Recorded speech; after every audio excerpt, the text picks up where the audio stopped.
Hüseyin, hoş gelipsen babam oğlu harabeye. Lakin hiç zannetmezdi, ayağa hayalime bile gelmezdi.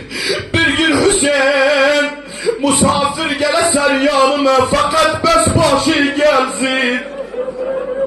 Hanım Zeynep evvel o kesilen başı öptü, ziyaret etti. Ey kaş seslendi Hüseyin bacı, kör olaydı seni bu manzarada görmeyeydi Hüseyin. Kaş ben kör olaydım seni bu manzarada görmeyeydim Mevla. Getirdiler, o kesilen başının üstüne bir parça örtürdüler. وَضَعُوهُ اَمَامْ هَذِهِ الطِّفْلَ. Bu yetim bala tasavvur etti ennehu teşte yemek var. Dedi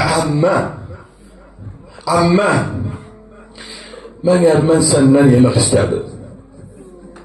Dedi yok amme. Dedi bu teşkiler getiripsen koyursan kaşarma. Dedi amme öyleydi balam. Amme öyleydi balam. Sen kimi istedin dedi, ben senden babamı istedim. Dedi al sana babayı getirdiler. Al sana babayı getirdiler. Yüreği yok tahammül etsin bu sözleri. Dedim ammecan, tamam ben 3 yaşında var ya, ben onu inkar etmirəm. Lakin beni qənətmə babam bu teştikinde yerleşmez. İlla ki babamın fakat başı gelipti. Dedi baba, ne istersen, babayı istersen o parçanı kenar et indi babayı göresen. Balaca ellerini uzattı, o parçanı kenar etti. Birden ne gördü gayretler, gördü bir kesilmiş baş, kan ebelenip, kül ebelenip, Hüseyin'in aksakalı sola kandı Mevlana. Bu manzaranı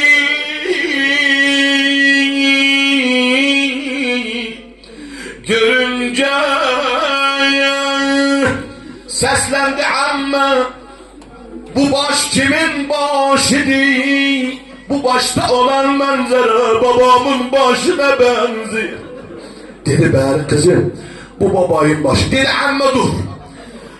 Amme, uzak yolları geldi. Kerbela'dan Kufe'ye kadar, Kufe'den köy be köy bizleri gezdirdiler. Her an her daim senden sorardım hani babam. Diyerdim hele babayı sefere geldim. Dedi beni babam. Velakin ben diyebilirim Hazreti Zeynep selamullahi aleyha bu mevkifte nece yığılırdı, nece cevap verirdi babasına. Dedi beni babam, dedi amme, ben bu kadar bu uzun yollar hıyalla yaşırdım. Ha babam bir gün geldi bana çatlar. Dedi beni babam, dedi amme, sen demediğim eğer babayı sefere geldi.